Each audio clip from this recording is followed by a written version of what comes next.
So last thing that we talked about is limiting reactants.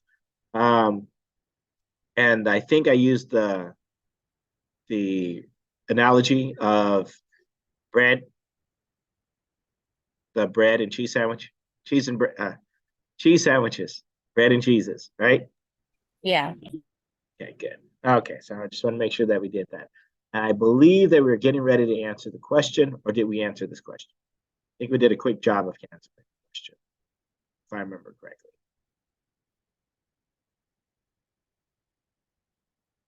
So now, if I'm remembering wrong, let me know.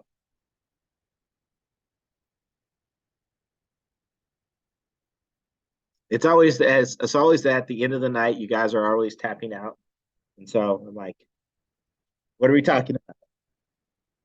Okay, so we're going to be talking about solutions, and so we need to define what a solution is.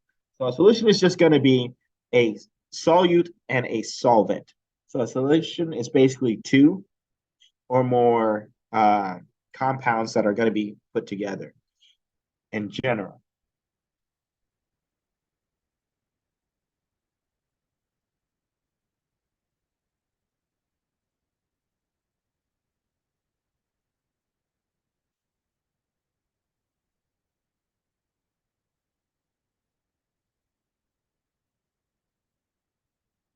Okay, so we have the solute and the solvent. How many of you guys make Kool-Aid? None of you In the guys. past, I have. What was that? When I was a kid, I would. You did when you were a kid? Good. Good. Okay, so now if we think about the the solute, the solute is kind of like that Kool-Aid packet. It's the one that we have the smaller amount of, right? The solvent is usually the liquid that we're going to be putting the Kool-Aid packet in. In that case, it'll be water for us, right?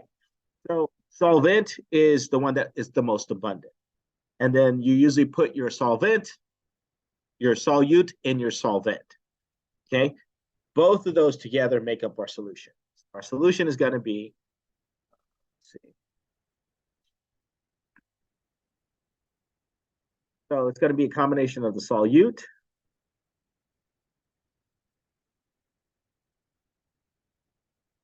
plus the solvent.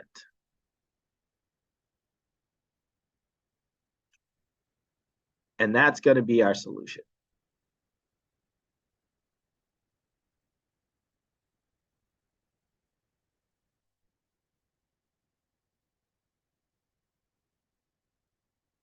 So now solutions are commonly used in chemistry because it's an easier way of transferring the materials. You don't have to worry about uh,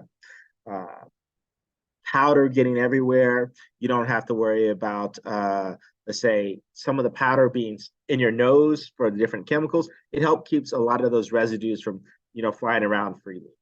Okay. So because of that, we will use quite a bit of solutions throughout chemistry. And as you guys have recognized, since you guys have been doing chemistry since day one, that's exactly what we do, right?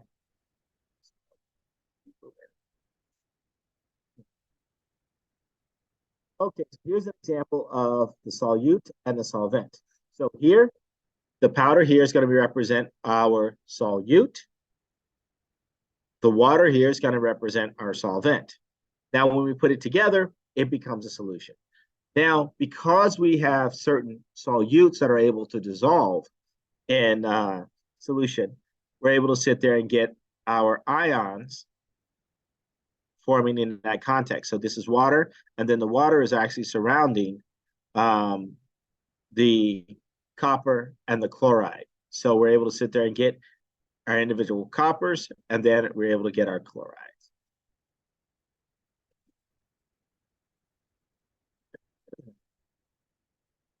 So when we talk about something being concentrated, have you guys seen the little squirt bottles that Kool-Aid makes now, where they're really, really concentrated? No. No, you guys haven't seen it? Okay, next time you go shopping, look in the Kool-Aid aisle. I mean, I know some of you guys are too good for Kool-Aid. You make money like that now. It's Some not of us about the money. It's so bad for you. Kool-Aid is delicious. Come on. It's It's sugar and it's all the sugar. artificial Gonna flavors. give us Come on. cancer.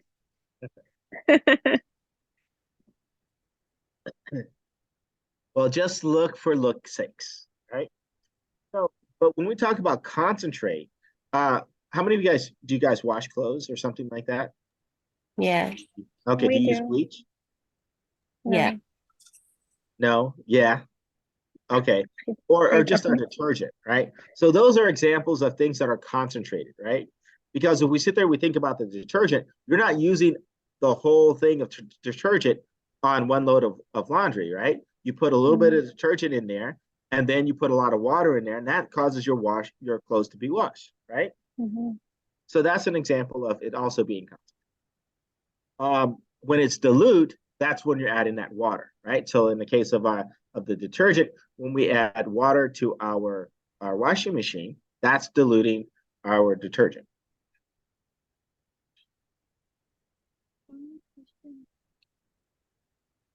So here's an example. So you guys actually did this experiment, I think last time we met, Mhm. right? Mhm. Yeah. Yeah. And so here we have dilute silver nitrate that's in solution. And then here in the second one, we have concentrated silver nitrate in solution. So in the case of dilute silver nitrate in solution, we get, just a little bit of silver forming along the copper rings. But when we have concentrated uh, uh, silver nitrate, we get these like icicles of silver that are actually forming. And they're all in this blue solution, which this deep blue solution, because there's so much silver nitrate that when it is able to displace the copper, you get so much of the silver forming on the copper wire.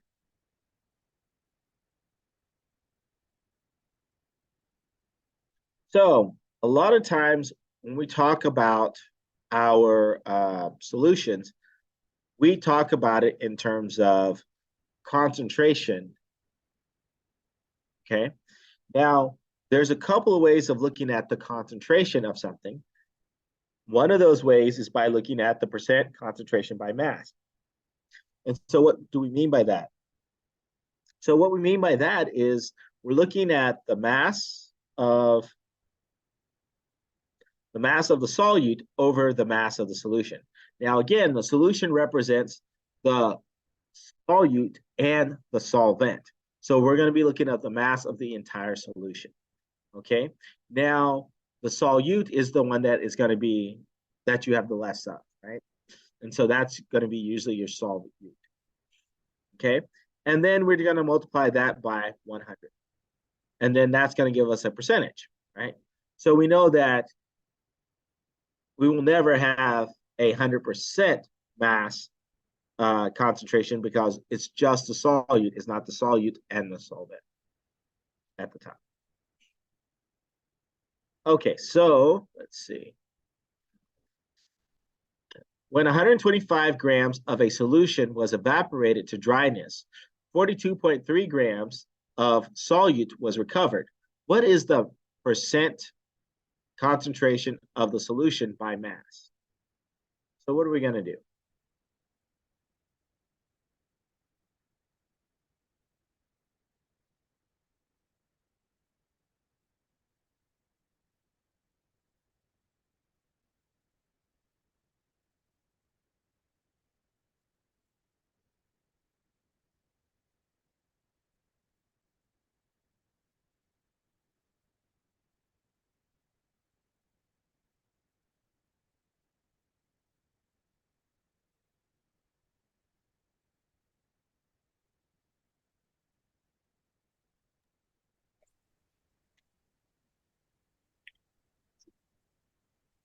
So the total solution was 125 grams, right? That is correct. So are we gonna just take the percentage of what was left, the 42, right? No, so we're going to take our solute, which we know was 42. You're correct. 40. 2.3. Oh, let me look back to the Then we're going to divide that by what? The mass of the solution times 100.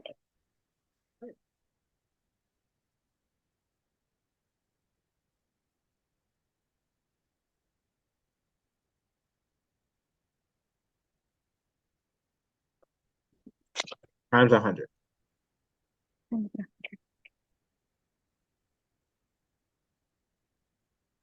What's that?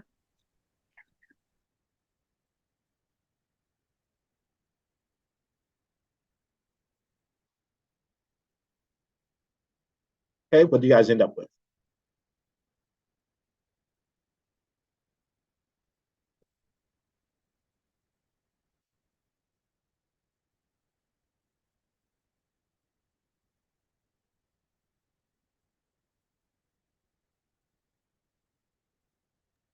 $33.84?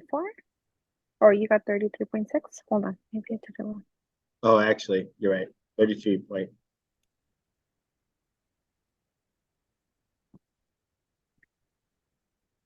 33.84. Mm-hmm.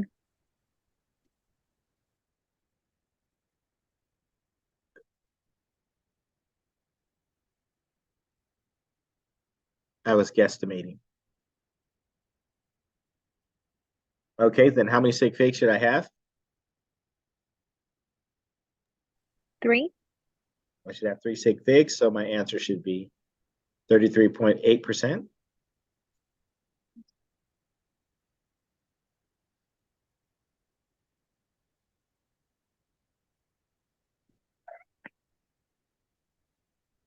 Okay.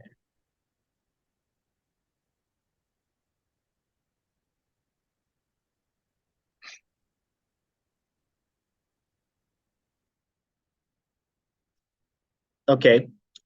You are to prepare a 2.50 times 10 to the second power grams of 7.00% by mass sodium uh, sodium carbonate solution. What mass in grams of sodium carbonate? So what mass in grams of sodium carbonate and what volume in milliliters of water do you use? Density of water is 1.00 grams per milliliter.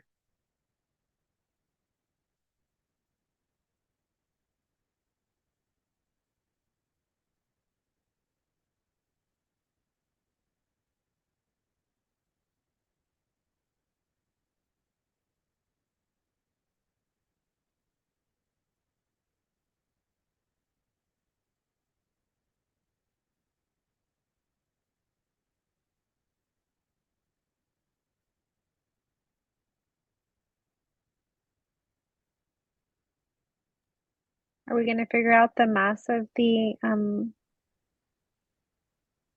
sodium carbonate first? Okay, so how will we go about it? We're going to look at the molar mass. Hold on. Okay, so we're going to look at the molar mass. Are you sure? That's what we're Well, going to not after you said it that way. do. Let's see. Okay, so what's given to us? They tell us that we have 2.50 times 10 to the second power grams of 7.00% by mass. Oh, we're preparing that, right? So this is how much we're preparing of our solution.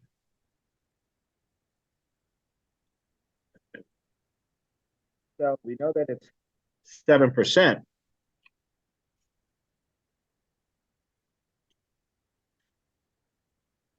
So if we know that this is going to represent what? This number here.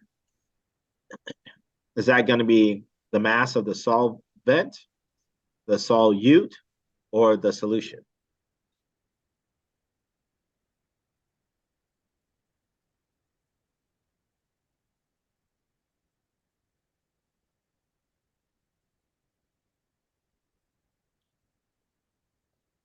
That's going to be the wait, the solution, right? That's going to be our solution.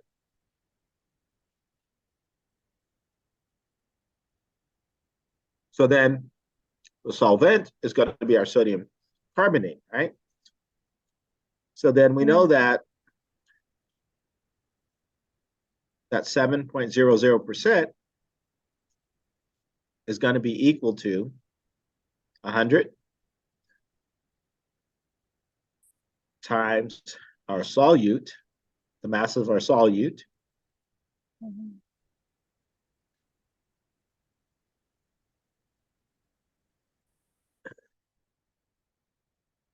over mass of our solution.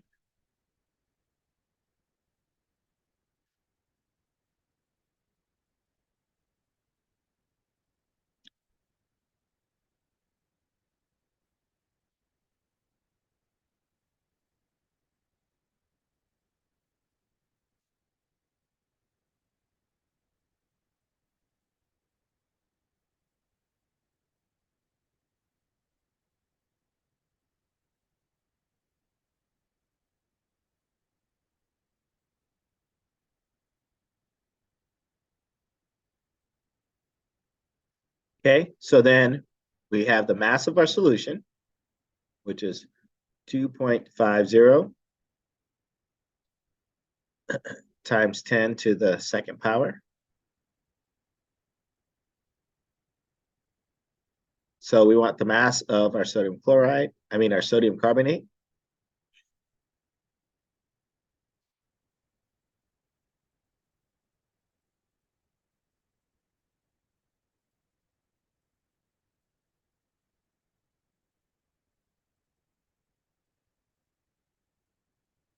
Times 100.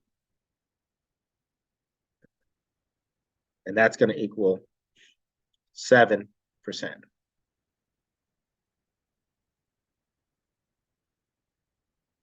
Okay, so then we're going to multiply it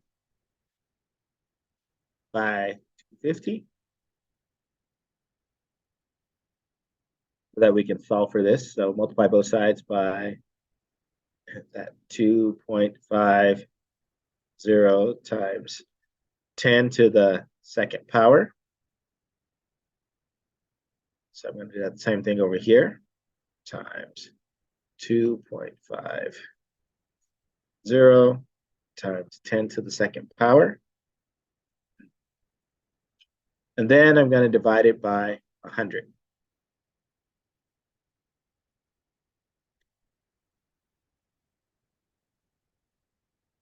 So I do that to both sides. So the 100 cancels out with that 100. The 250 cancels out with that 250.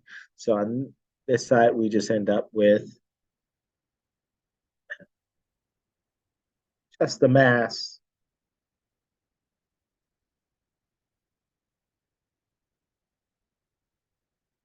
of sodium carbonate. And then that's going to be equal to 750 divided by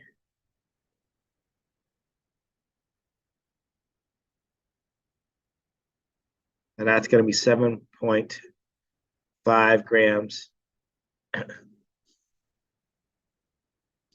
of our sodium carbonate. Are we done?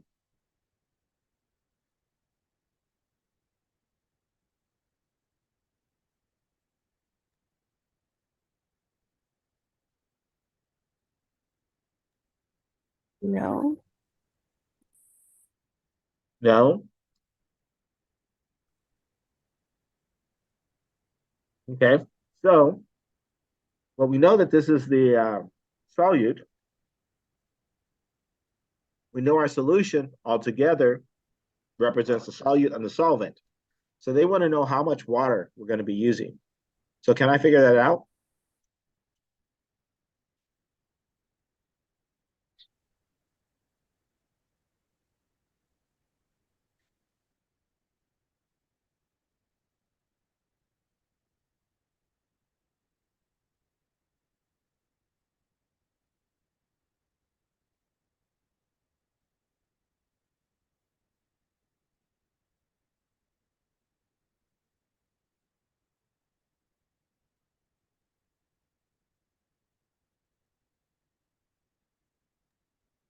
I'm gonna say yes, you can figure it out because they gave you the density of water.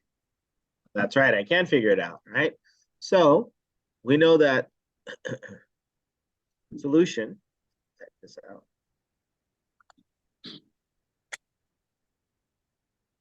Solution is just going to be equal to the solute plus solvent.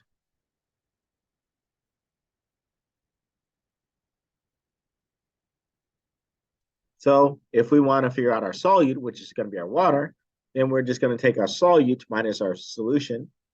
So we'll go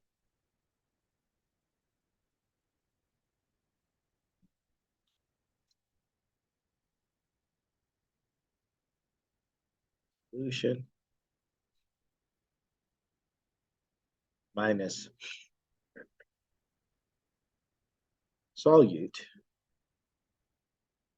equals solvent. So in this case, we know our solvent is our water. So then we know that water is just going to be equal to that 2.5 times 10 to the second power minus that 17.5 grams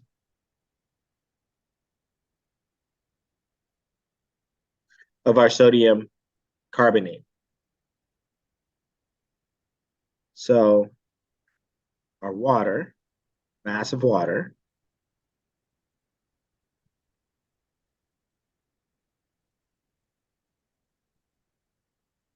is going to be equal to, so what is 250 minus 17.5?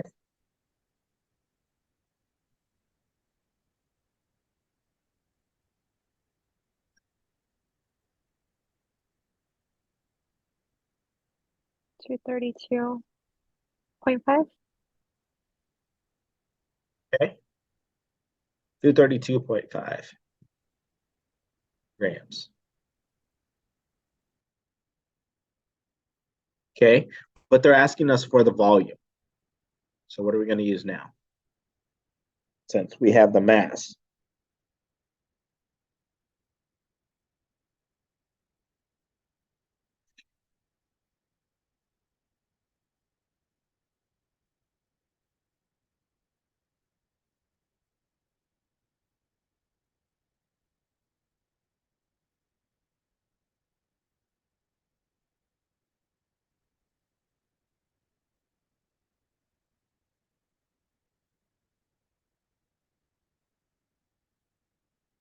What are the units of density?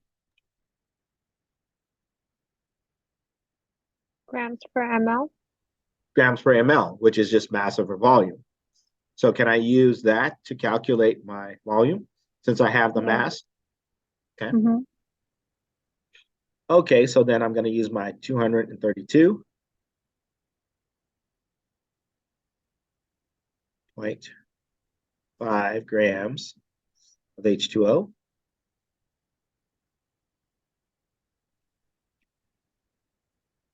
And we know that it's 1 gram per 0.00 per 1 milliliter.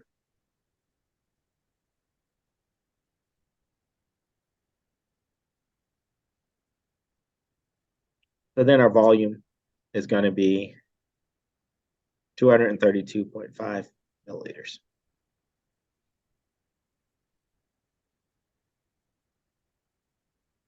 of water.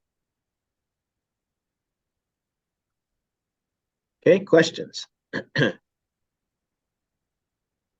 No questions? Any concerns? It's a lot of steps to get to the answer. Yeah, there are a few. But it's not too bad. No.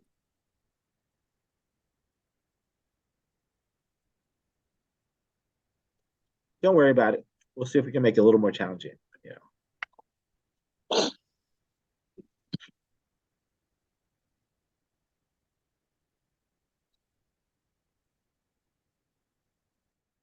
Oh yeah, that's right. We had three sig figs, so we should have a three there. Or no, it should be a two, because that's exactly five. So okay, let me clear.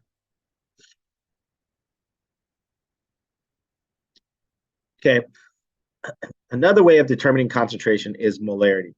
So molarity is looking at the number of moles over liters of solution.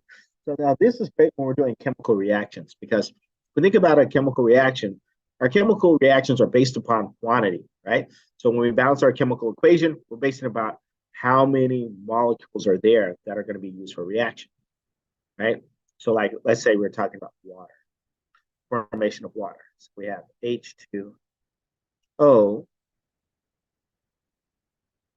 plus O2 is going to yield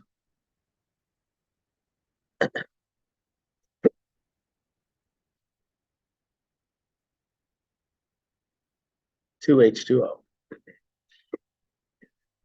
So we know that here we're always talking about quantity, right? So that's two hydrogen molecules and one oxygen molecule, and that's going to yield two water molecules, okay? So we know that that's based upon quantity. When we talk about moles, we know that that's based upon quantity, where mass is based upon mass, right? And they are different from each other. So often this comes in handy when we're doing chemical reactions because we're basing things on quantity, number of moles. But we're going to use number of moles of our solute over liters of solution. Okay, so then that allows us to sit there and just pour in our solution as needed rather than having to weigh it out and all those things.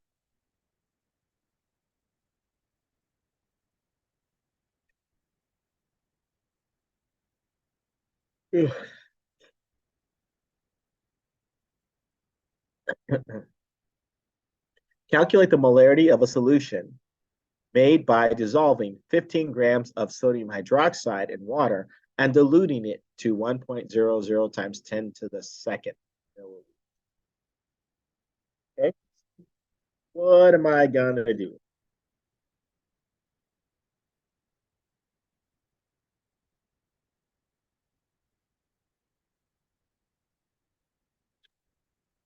Any suggestions? My big class of three. There's more than three. Well, that's the only three that show up. Oh, actually, there's more than three. Seven. We're seven. There's seven. Well, Oh, there's man, seven this of is us. pretty good. You guys must have Mhm. missed lectures or something. We're here every time, Dr. Henry. I know. I know. You guys, my good ones. I have the flu and I'm here. Oh, I'm so Oh, with sorry. your mask on, Sandra. I know. I was feeling drained and I was like, well, if you're signing on with the flu, then I must sign on.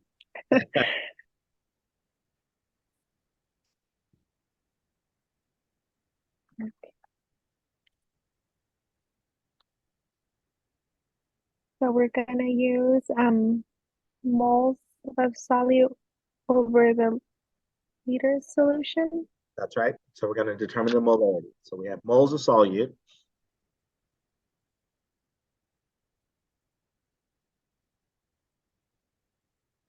divided by liters of solution. Not liter.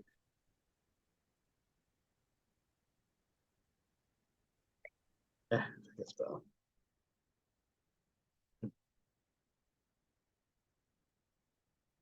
Okay. So, and then that's going to equal our molarity.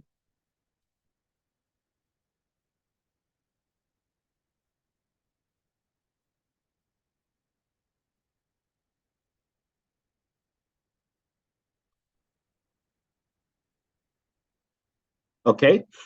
So, but we have mass of sodium hydroxide. How do I go from mass to moles? Come on, Moni. Don't let B take all of the action by herself. What do you guys think?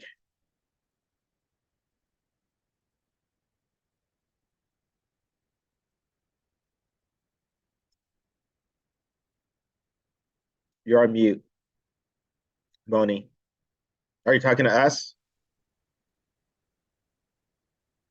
Oh, I still can't hear you. You're unmuted, but maybe your volume is down. There we go. Hear Can you something hear now. me? Yes. Oh, okay. Sorry, I was just reading the question. Okay. So if we have grams of sodium hydroxide, how do I change that to moles? Wouldn't we go? Oh, that's a good one. Let's see. Well, we would have to see how many moles are in the Na sodium and the Okay. OH. So we have to see how many moles or how much it weighs. How much it weighs first? Okay. So how many in NaOH, how many sodiums do we have? We have 1.00, right? Don't worry about this part right here, right? Yes. How many looking at sodium hydroxide, NaOH, how many sodiums are in that chemical formula of NaOH? Only one? There's only one. Okay. How many O's are in NaOH? Only one? Okay. And then how many H's are in NaOH? Only one? Okay. And sodium weighs how much? 15 grams? No, sodium, not sodium hydroxide. Oh. Sodium, where would I find that information at? And maybe the periodic table?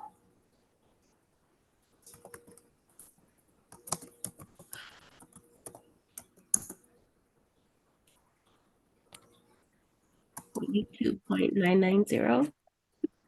Okay. So we know that the sodium is 2.990. Yes. Okay. And then oxygen. It's 12.01. Oxygen. Yeah, that's what. Oh, no. That's carbon. Give me one second. Oxygen is 15.99. Okay. And then And hydrogen. hydrogen is.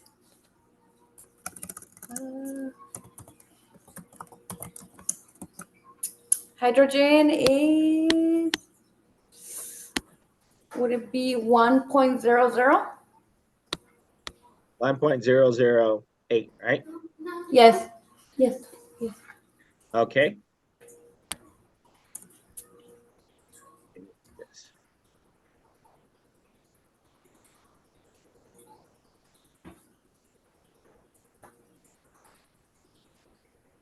Okay, so now we just add those together.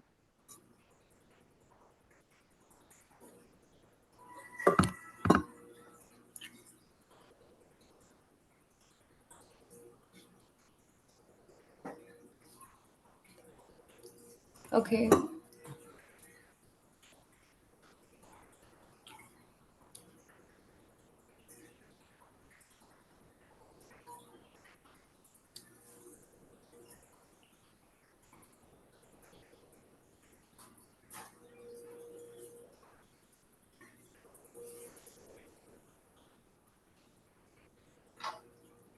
So 39.99 Yes. grams per mole.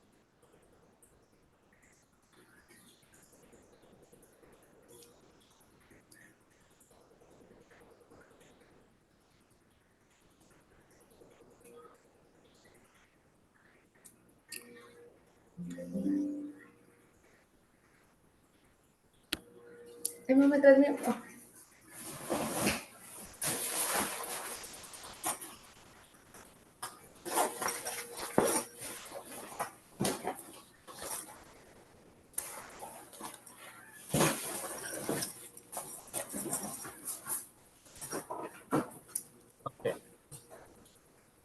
So this would give us our number of moles. Yes.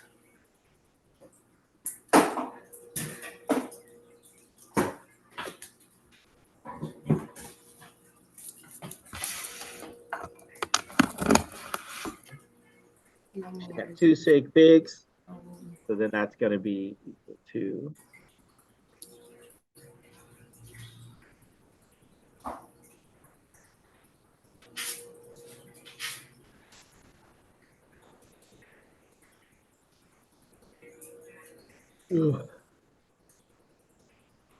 so we have 0.38 moles of sodium hydroxide. And then we know that it's going to be diluted too. So this is going to be our solution. And this is in milliliters.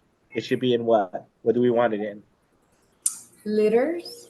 We want it in liters. So if we have 100 milliliters,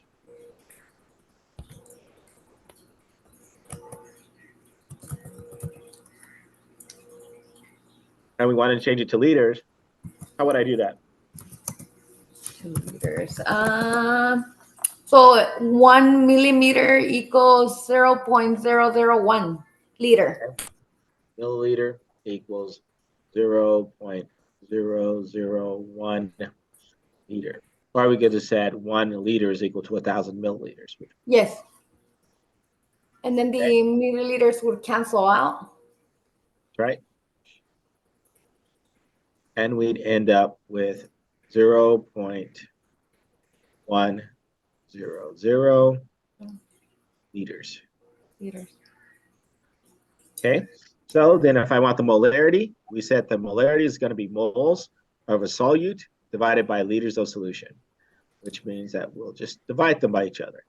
So we have 0.38 moles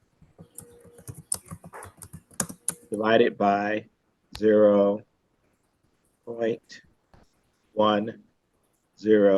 milliliters. Which equals 3.8, right? What's that? Is Yeah, it which should 3.8? equal 3.8. Yes, that's right.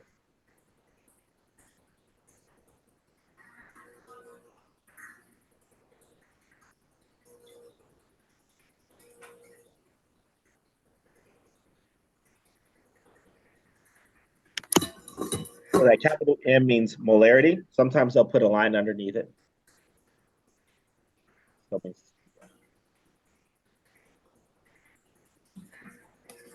Okay, ready for the next?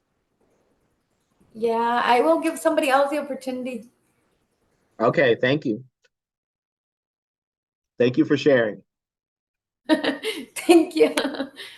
Okay, clear.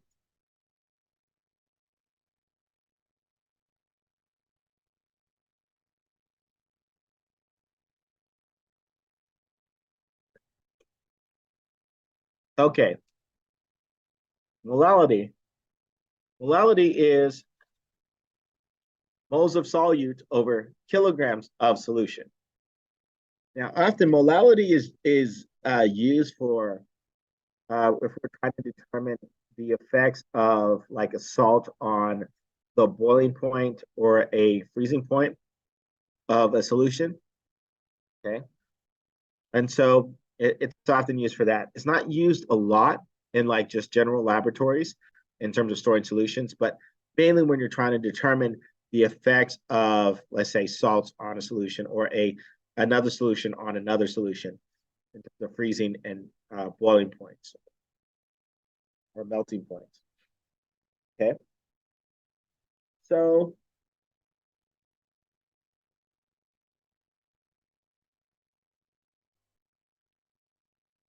how many grams of potassium chloride must be dissolved in 2.50 times 10 to the second power grams of water to make a 0.400 molality solution or molal solution? How would I go about doing that? Let's write down the definition of molality first.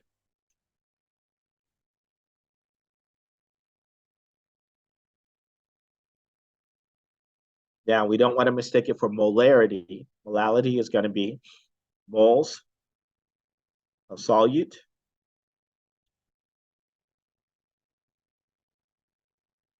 divided by kilograms of solution. I'm sorry, of solvent. Not solution. Kilograms of solvent. Okay.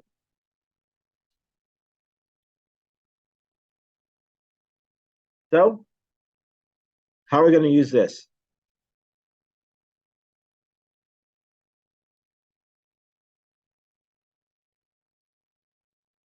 Any suggestions?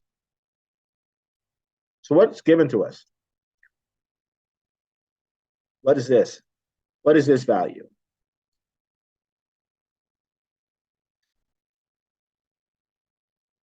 So what would that represent in our equation?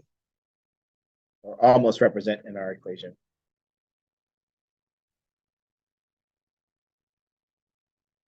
The solute? That's right. That, would it be the solute or the solvent? The The water. the water is going to be the solvent. Solvent. Okay, so that's going to be our solvent. So we know that it has to be kilograms of solvent. We have grams of solvent. What do I need to do to change that to kilograms?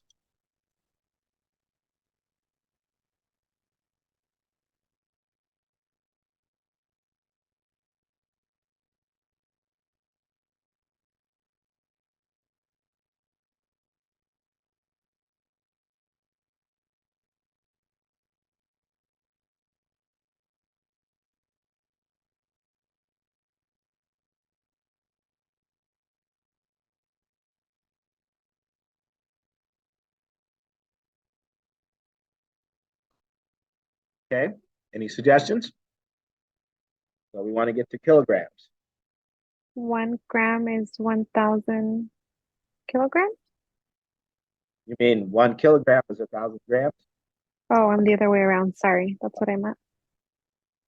One.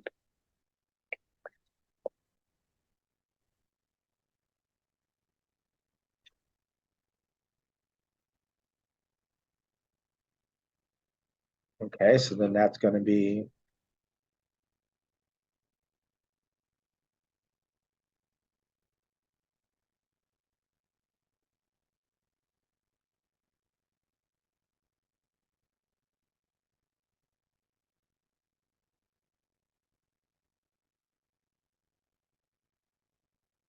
okay.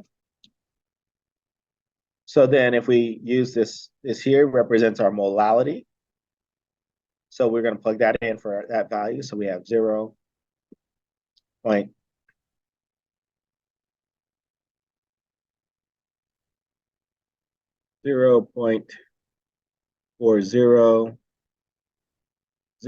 molality. It's going to be equal to, we don't know what it is, so X number of moles. X moles of potassium chloride divided by 0.25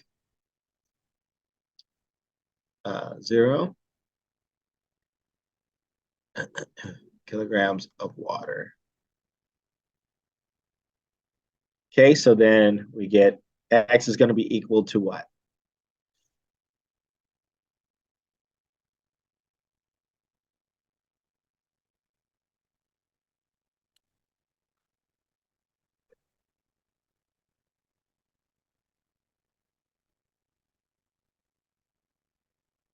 So if we multiply both sides by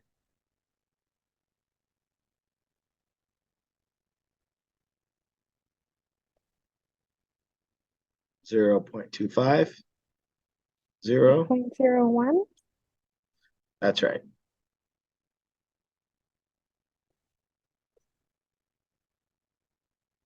So we end up with, oops, sorry. X is going to be 0.001, I mean 0.100, and that would be moles of potassium chloride, but we want grams of potassium chloride. How would I get to grams?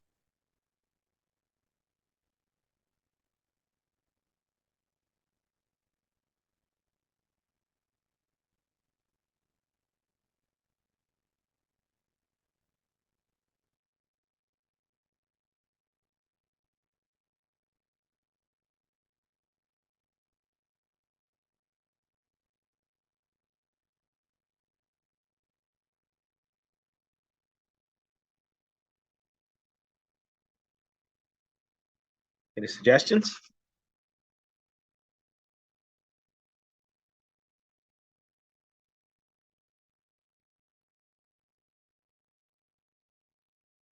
Are we finding the molar mass of Yeah, potassium find the chloride? molar mass. That's right. Okay, so if we find our molar mass, how many potassiums do we have in potassium chloride? We have 1 and it weighs 39.10. 39.098. And then our chloride is how many? 1 and 1, it's 30. Well, I have 35.45. 35. Maybe I'm looking at the wrong periodic table. And we're going to add that together. So then we have 8, 4, 5, point.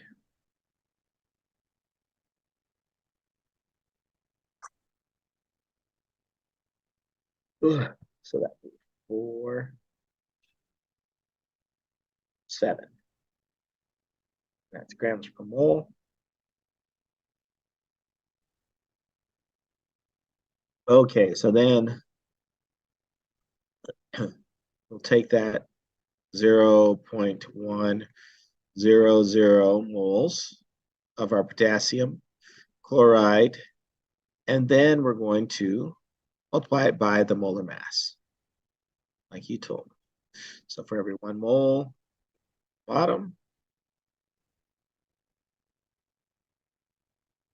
I'm going to multiply that to 74.548.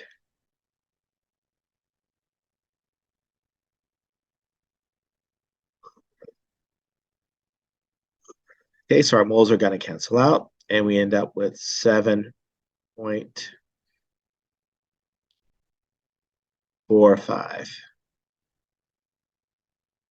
grams of potassium chloride.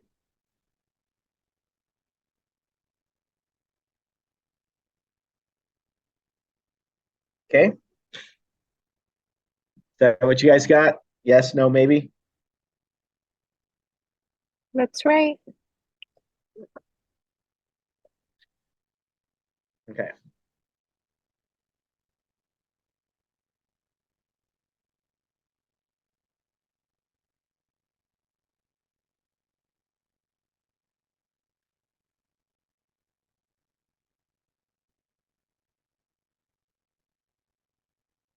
Okay, so let's move forward.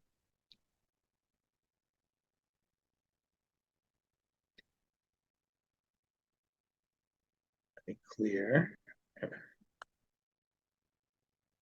Okay, so these are different ways that we work with solutions. So some of the common ways that we work with solutions.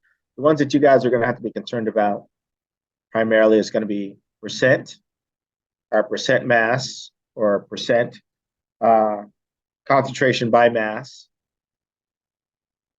We have molarity. We have molarity. We have molality. Now, there's also normality, which is sometimes used in labs, but this is one that isn't used very frequently unless you're in a really high-end chemistry lab.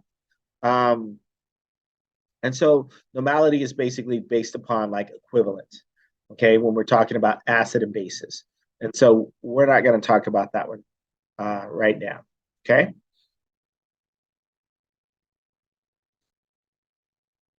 Let's see. Oops, I got carried away. There we go. Clear. Go back.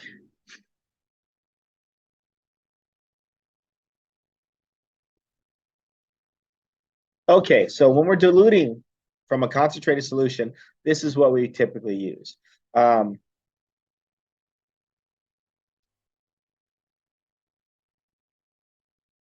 It's one of the things that we typically use. Another one that we use is also called C1. Write it down.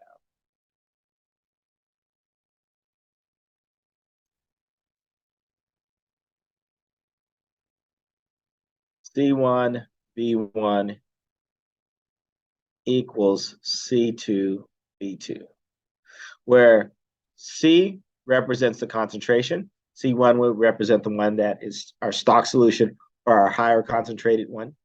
B1 would be the volume for that.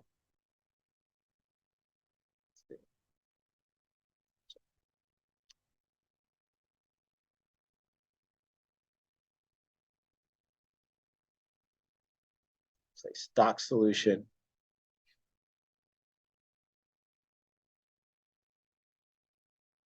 So when we make reference to a stock solution, that's usually the one that is most concentrated.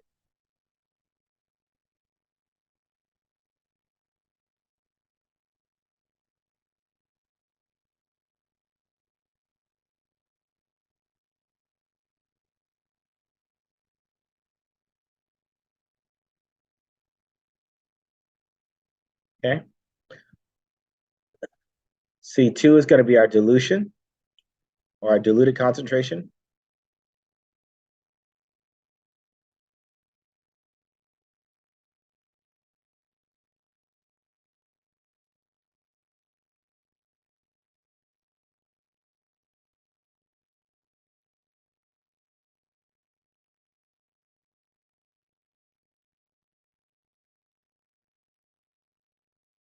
Okay. V1 is going to be the volume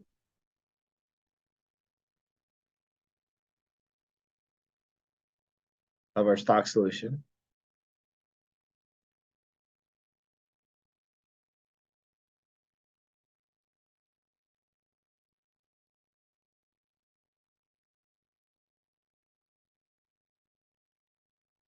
And the V2 is going to be our diluted solution.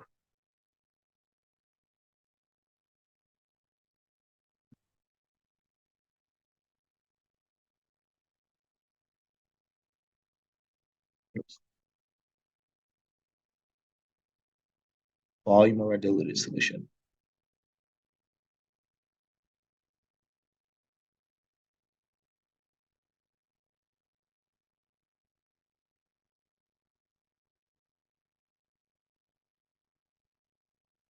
Of our dilution. There we go. Okay, questions? Okay, good.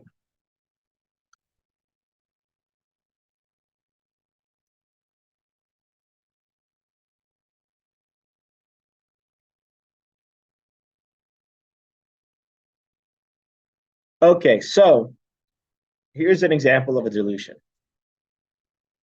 So if we have 5 yellow balls in our solution right now, and then we add the blue balls are going to represent water that we added. Okay, so initially we have just a little bit of water. So that, what is that? 9, 10, 15 blue balls. So then if we go ahead and add in more blue balls, but we leave the yellow balls exactly the same, we have a diluted concentration. So the yellow balls represent our solute, the blue balls represent our solvent, and then altogether they represent the solution. So we can go from a concentrated solution to a diluted solution by adding more balls or adding more water. Okay? Do you guys see that? Yeah. Okay. So when you go ahead and make a dilution from a stock solution, so, and this just basically shows you that process. So in this case, we're going to be making a 0.01 molar solution. And we're starting off with a 0.10 molar solution.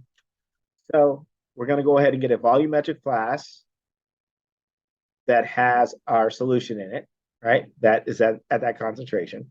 We're also going to get an empty volumetric flask. So then what we're going to do, we're going to take 100 mils of our potassium chromate at that 0.01 solution. And we're going to go ahead and add all of that to it. Then what we're going to do is we're going to bring this up to volume. Well, before we do that, first we're going to rinse out our other volumetric flask that had 100 mils, or we'll use a graduated cylinder, right? Something that's more accurate in terms of measurements. And then you're just going to rinse that out, and then you're going to pour all the water in here so you don't lose any of your potassium dichromate. And then after you do that, you're going to bring it up to volume. So you're going to bring it up to 1,000 liters. And so then after doing that, you're going to end up with 0.01 molar concentration. Now, the important things to remember, you always want to bring your volume up last. So you don't want to over add water. So a lot of people, what they'll do is they'll end up adding a whole liter of water, but you want the concentration to be exactly the same. For that to happen, you have to bring that volume, bring it up to volume, bring it up to a liter, rather than just adding a liter of water, okay? Because you already have 100 mils of your potassium chloride, so you can't add more than 900 mils of your potassium dichromate, okay? So how many milliliters of a commercial hydrochloric acid, which is 11.0 molar, should be used to prepare a 5.50 liter of a 0.5 molar hydrochloric acid? So which equation do you guys think we're going to be using?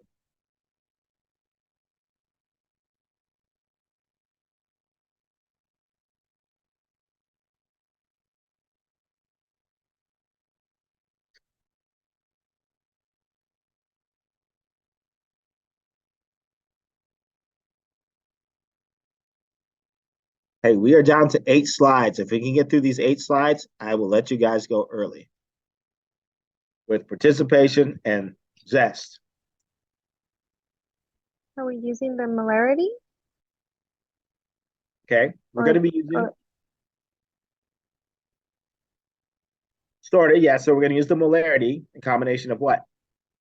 There's an equation that I just put up on the board.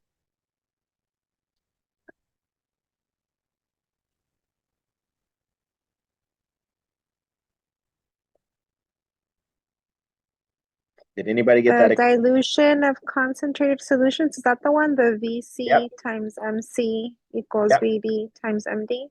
Yep. Or the simpler one that I gave you. C1 V1 equals C2 V2? Yeah, where C representing concentration, right?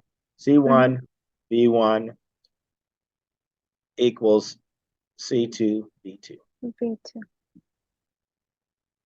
Okay, so our C1 is going to be our concentrated solution.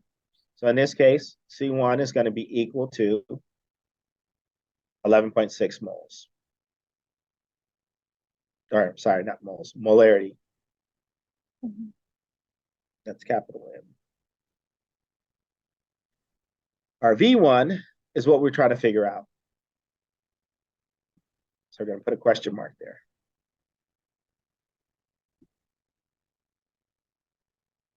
Our C2 is going to be Diluted concentration. Okay, which is going to be 0.500. okay, molar. And then our V2, The volume of dilution. okay, so that's going to be 5.50 liters. Okay, so then we just plug it in. And in this case, we want to solve for V1. So we get V1 is going to be equal to C2 V2 over V1. C1. C1. Thank you. Okay, so then we just plug in what we have. Plug and chug.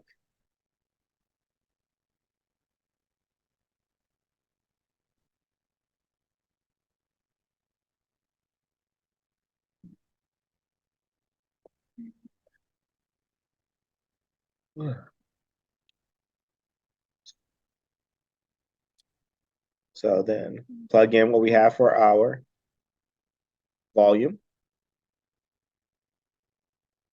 And then we're going to divide it by our concentrated molarity.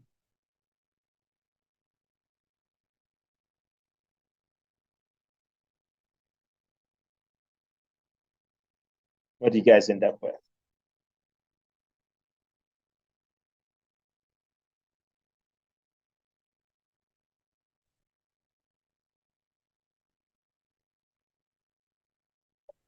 Is it 0.237 liters? Okay.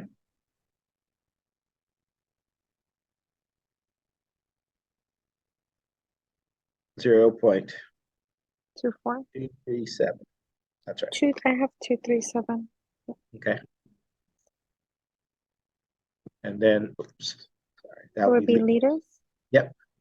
Okay, but it wants it in milliliters, and we have liters. So what do I need to do that value?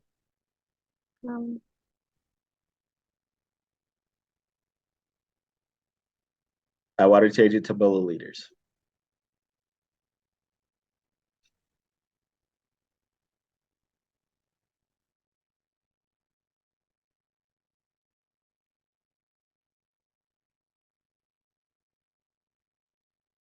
So 1 liter is 1,000 milliliters? Okay. So yeah, 1 liter is 1,000 milliliters. So in other words, we're multiplying it by 1,000. So we have 237 37 milliliters. milliliters. Okay. Questions?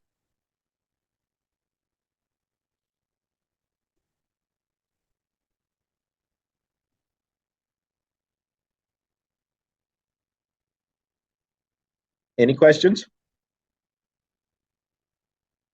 No.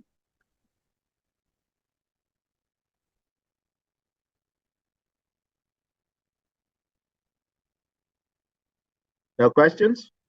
Okay, so we're going to move forward.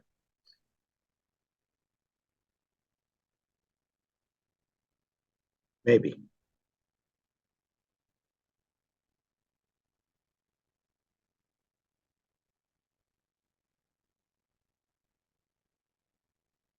Okay. No. Okay. So now when we're doing steps to do stoichiometry in terms of molarity, we're going to use some of the same concept. But the first thing that we always want to do is to get to things to moles so we can use mole-to-mole conversions, right? Or the mole-to-mole ratio. So this table that I have next will basically show us that.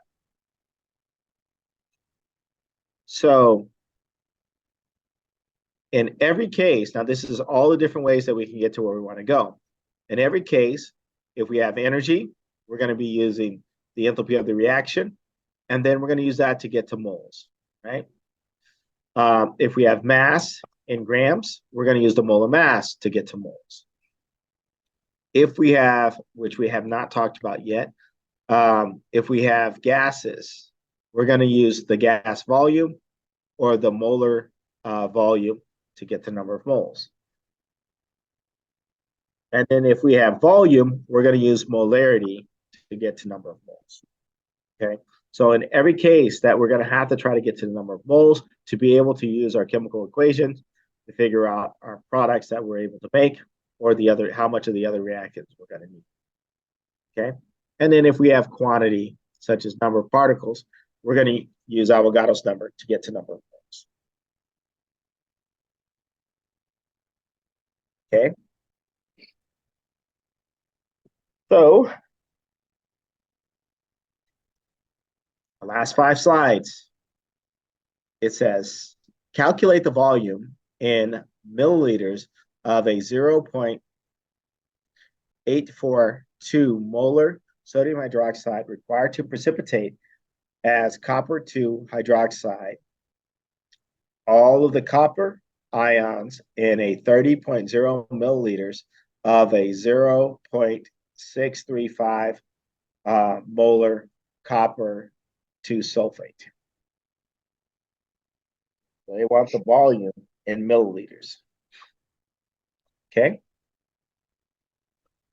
So the first thing that we should probably do, since we know that there's a chemical reaction going on, is to do what?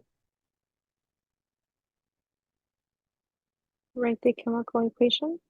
Write our chemical equation. Okay, it says calculate the volume that is required to precipitate copper 2 hydroxide as copper 2 hydroxide. Okay, so we have sodium hydroxide. Is that going to be our reactant or our product? This is a very really good question. And what is the chemical formula of sodium hydroxide?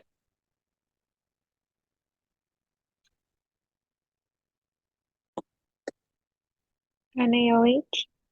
NaOH. So is it a reactant or is it a product? A reactant. Okay. And then it says it takes all of the ions in 30 mils of copper 2 sulfate. Is that going to be a reactant or is that going to be a product?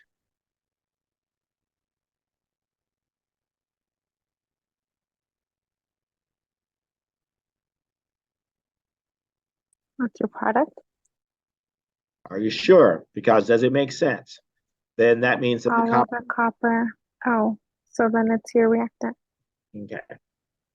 And so the chemical formula for that is going to be what?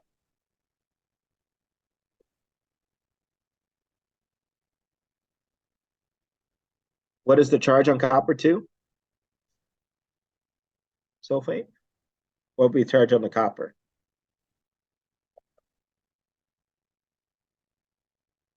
I think somebody said it. I heard them mumble it.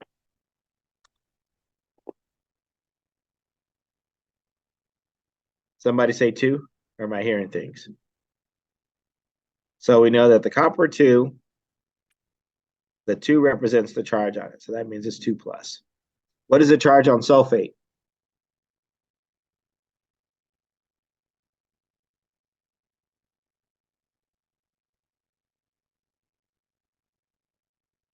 Anyone? -2. -2. Okay. So we know this guy is going to be -2. Thank you. Thank you, Sickly. She saves us. So we know that these guys are a perfect match for each other. So is everybody struggling after Thanksgiving? You either have food coma or you're having the sniffles. Okay. So our product, we know that one of them is going to be copper 2 hydroxide.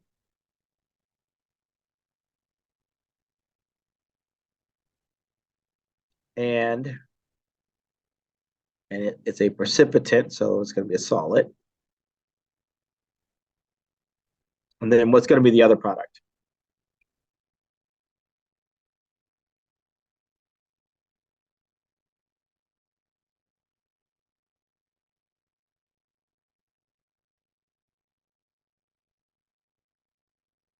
Would it be sodium sulfate? Hmm? Right, it'll be sodium sulfate. And that's going to be aqueous because it's group 1 metal. It's always aqueous.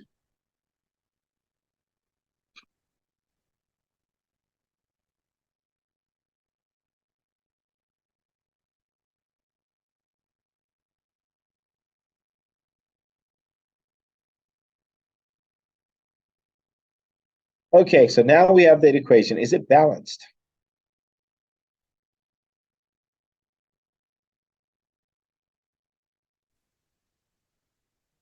No. No. What do I need to do to balance it?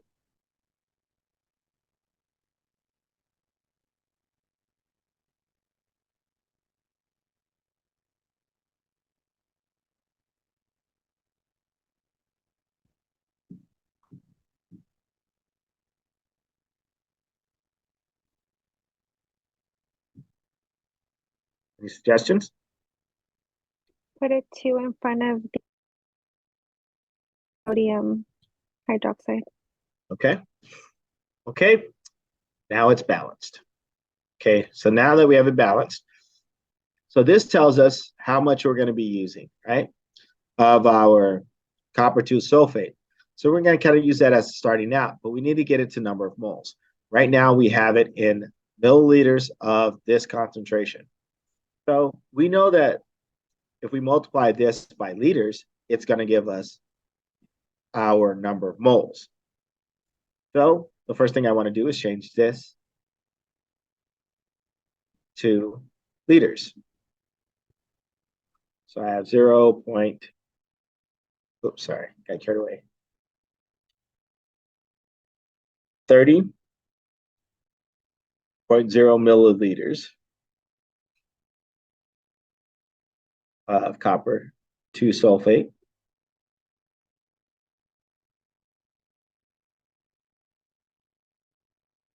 So if I want to change milliliters to liters, what am I going to do?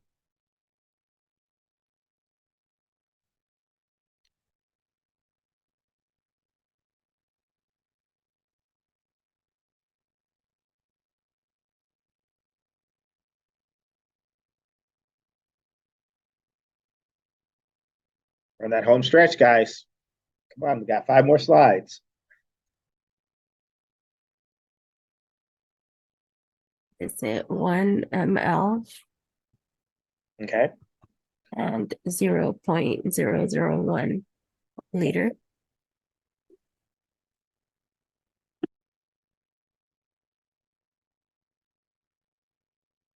Okay, perfect. MLs are going to cancel out.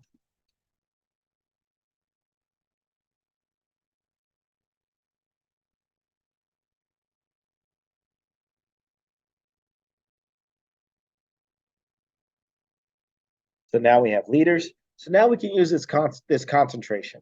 So we know that that concentration represents moles over liters. So then multiply that by, we want the liters on the bottom. So we have 1 liter of our copper. Oops.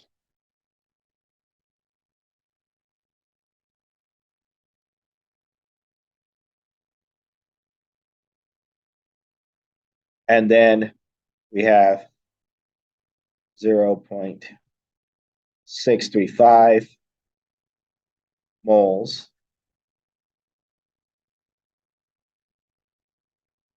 of our copper sulfate. And so that's going to give us our number of moles of copper sulfate after we plug that all into our calculator. But we want to figure out how much of our precipitate that we're actually making. So what is the relationship between the copper 2 sulfate to the copper hydroxide, copper 2 hydroxide? What is that mole to mole ratio compared to each other? Looking at the chemical equation.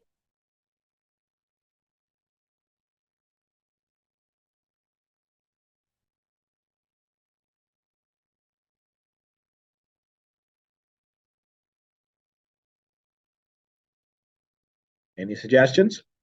What is the coefficient in front of both of them? 1. 1. So it's a 1-to-1 ratio. So for every 1 mole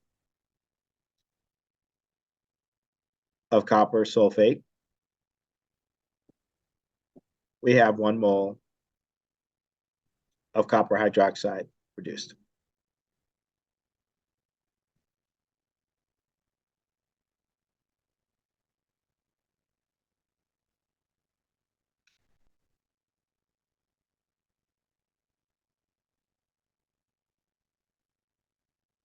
Okay.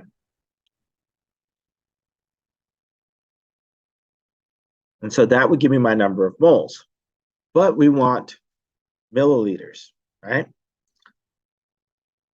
So let's see, that cancels that out. We got the moles.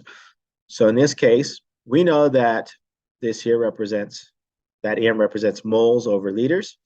So if I want to get rid of the number of moles and I want to get to liters, I'm going to put this at the bottom.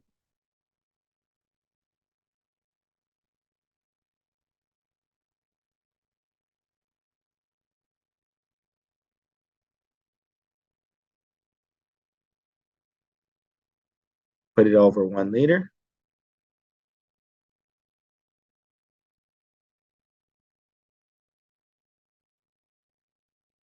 I'm going to continue down on the line below.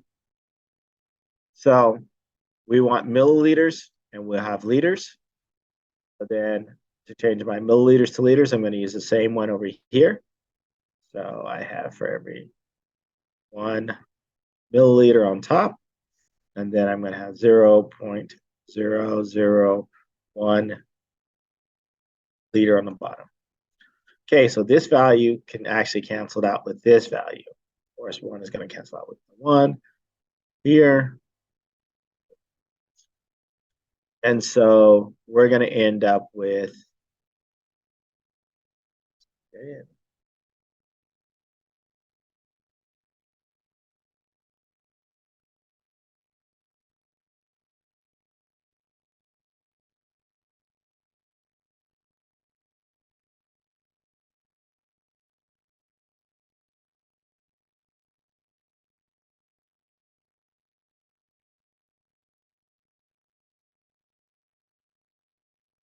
I ended up with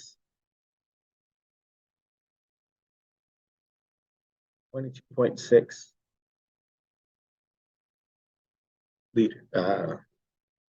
milliliters.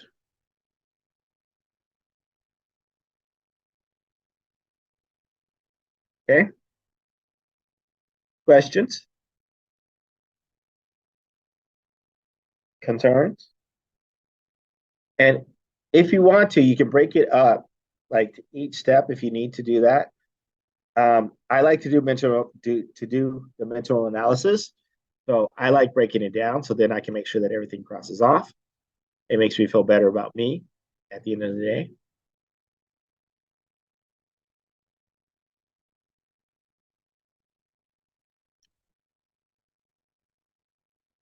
Okay.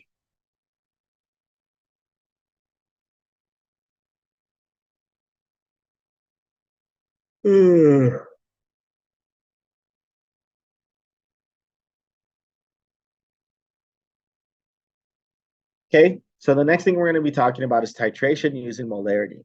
So some of the common lab equipment or common operations that we have in the lab, one of the common pieces of lab equipment is called the burette. The burette allows us to sit there and measure out the volume of solution that's going to be required for doing a reaction or to mix into another solution. Okay, and I'll show you what that looks like here in a second. And then we also have an indicator. Indicator basically changes color based upon a pH or if the presence of certain ions or something to that extent. So you'll see a distinct color change as a result of that.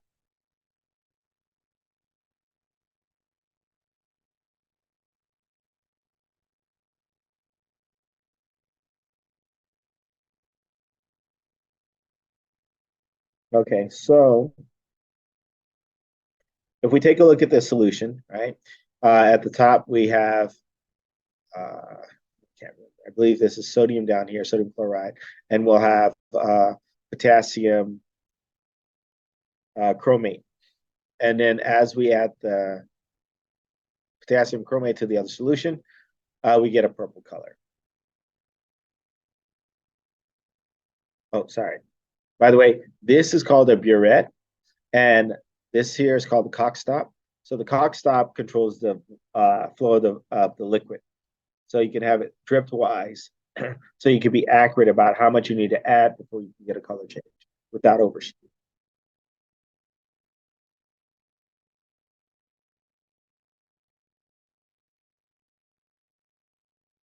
Normally, when you're doing a titration, the very first thing that you want to do is you want to make a standardized solution. So you're going to use that to sit there and establish your standard. Okay, so to make sure that you're accurate about the concentration that you made, and so you basically do a serial dilution to sit there and do it, and then you could either use that in the titration or to titrate to be sure of what you have. And then at the end of the day is that you're going to be neutralizing, in most cases, the acid or some acid. And then that's by adding, say if you have hydrochloric acid, you're going to be adding equal molarity or number of moles that you have for your hydrochloric acid. So it can be completely neutralized. Let me give you an example. Maybe.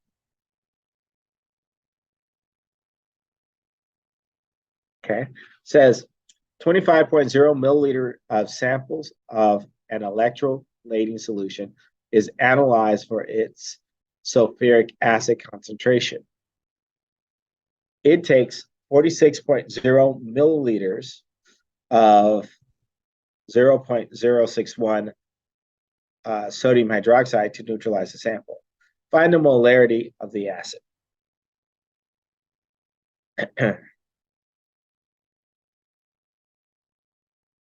First thing that we should probably do is to do what?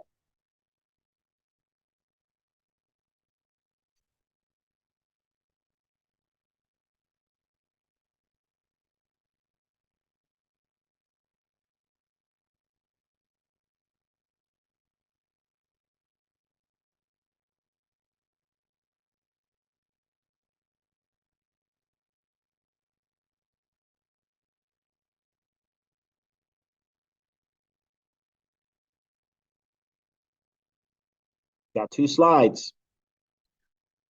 Got to make it through it. Almost there.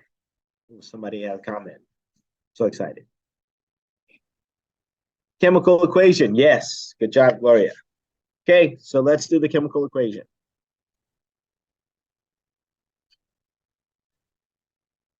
So we know we have sodium hydroxide,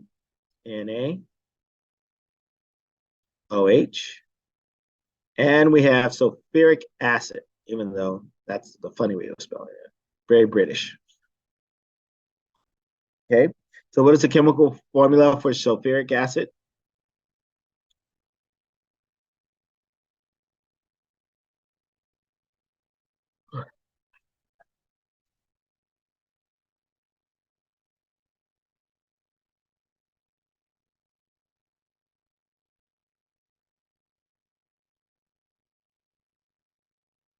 Sulfuric acid. Anyone?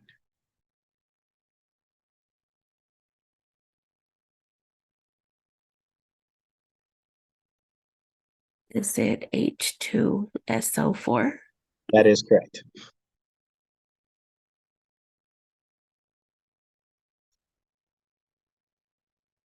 Okay, since it's an acid, we also know that it's going to be aqueous, and we know that our sodium hydroxide is actually aqueous as well, too.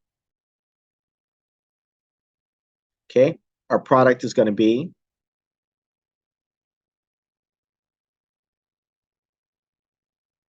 Harry, help us out with the products.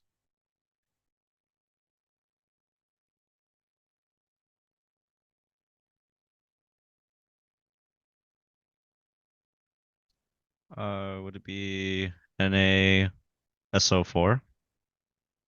NaSO4 plus H2 or Okay, before we get to there, our NaSO4 sulfate has what charge again? I believe -2? -2. And then sodium has what charge? 2. Are you sure? Sodium. Sodium. Where is it at in the periodic table? Which group? Would it be group 1? The big group 1. We know that all group 1 metals have what charge? +1. +1. So then we're going to need 2 of those, right? Correct. Okay. And then, so the other product is going to be, what do you guys think? All neutralization of the acids always end up with one of these as one of the products. God, I'm so thirsty.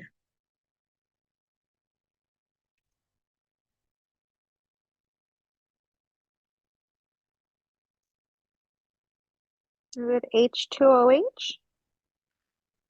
How about H2O? But there's 3 H's. Yeah, but we're going to have to balance the chemical equation, right? Oh, okay. That makes sense. Okay. So remember, it's going to be paired up. Hmm. So that's going to be pairing up with, you're going to take one of the H's instead of taking them both at that time. Okay.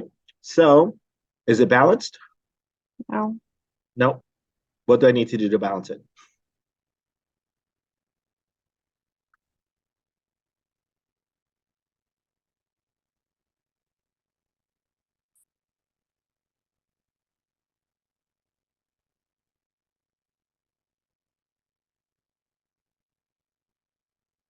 Mm.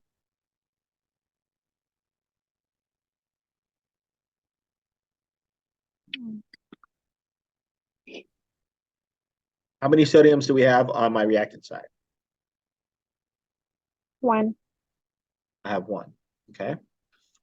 And then, 2, okay, so let's go ahead and just balance that one. So what do I need to put in front of my sodium hydroxide? and 2. Okay. So now I have two H's. So I have four total H's. And then how many do I have over here? 2. I have two. So what do I need to put in front of No, there? at 2. Okay. So then I have two oxygens, and then I have a sulfate. Everything's balanced. Okay. So now that we have a balanced chemical equation, what do you guys think we're going to do?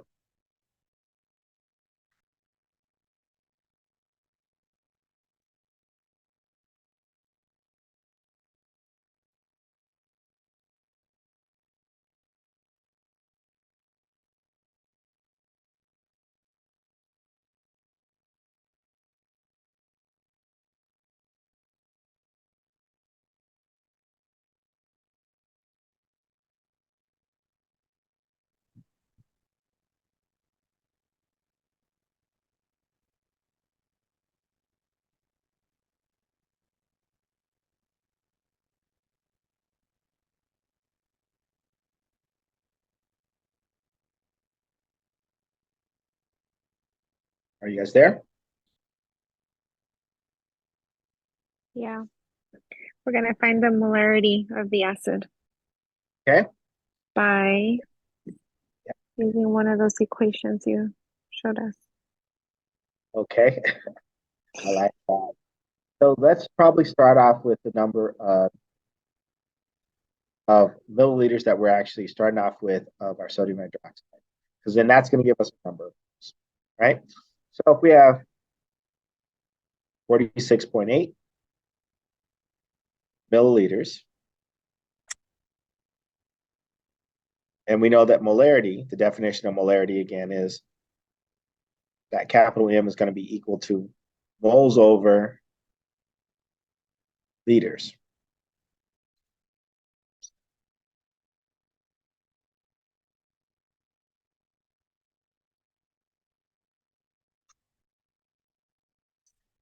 NaOH. Okay, we have milliliters. We probably should change that to what?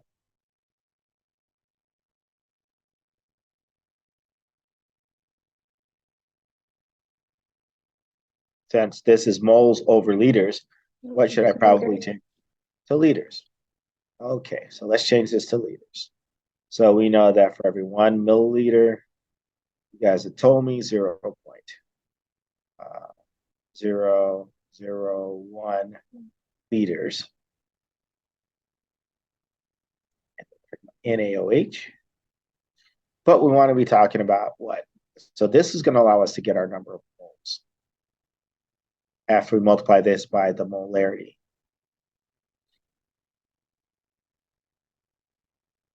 Okay, so milliliters are going to cancel out. And then we know that this guy is moles over liters. So we're going to go ahead and use this. So we have 0.661 moles over 1 liter of NaOH.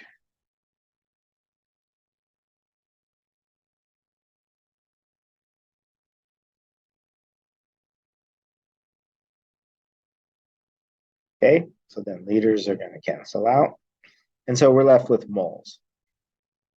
So then in this case, we know we need a mole to mole ratio of our sodium hydroxide to our acid.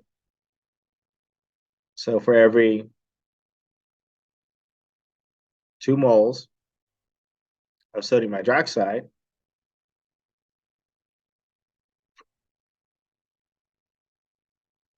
I have how many moles of sulfuric acid based upon the chemical equation.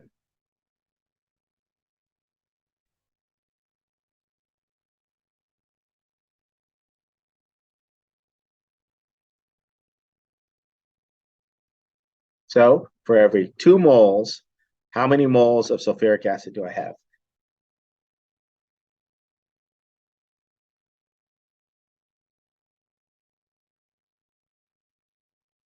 One.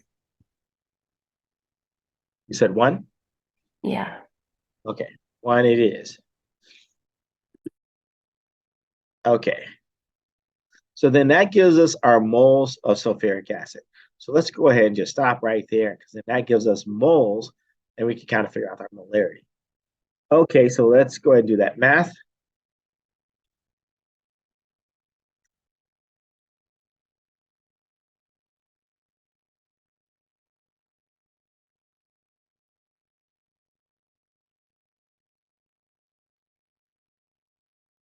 We're going to divide that by 2.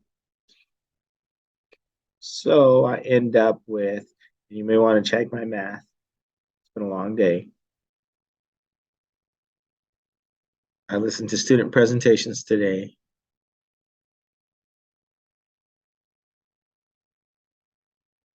Really good. Yeah, Good to hear. they were okay. They kind of missed the boat on a couple of things. And I yelled at them on Monday, so I figured that they would get it together. But I'm scared them. yeah, it makes me wonder what they had on Monday, because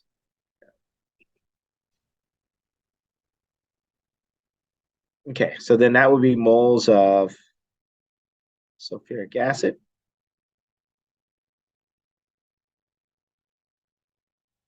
Okay, so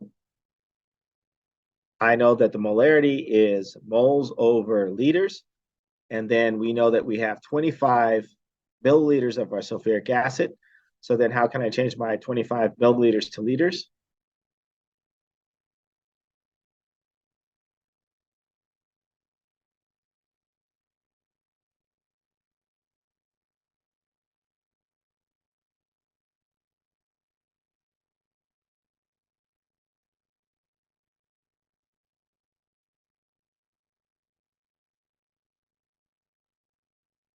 Okay, for every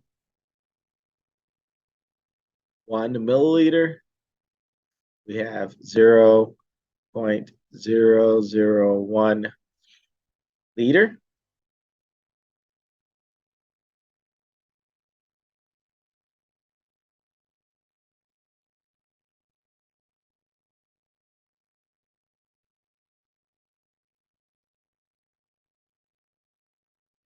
Okay, and so then that equals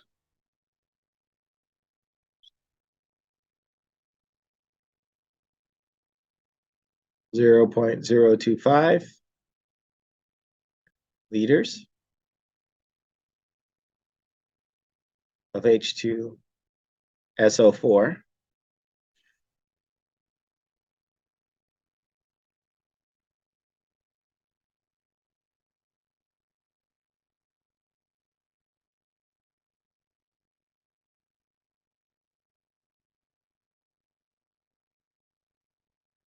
So I have 0.0155 moles.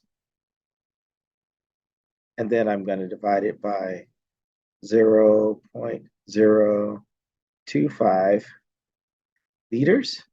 And then that's going to give me my molarity.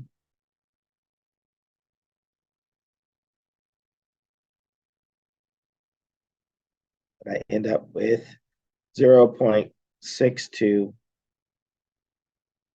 molarity of sulfuric acid. Okay. Questions? Concerns? Cash? I'll put up a couple of homework problems that kind of help you guys work through this. So.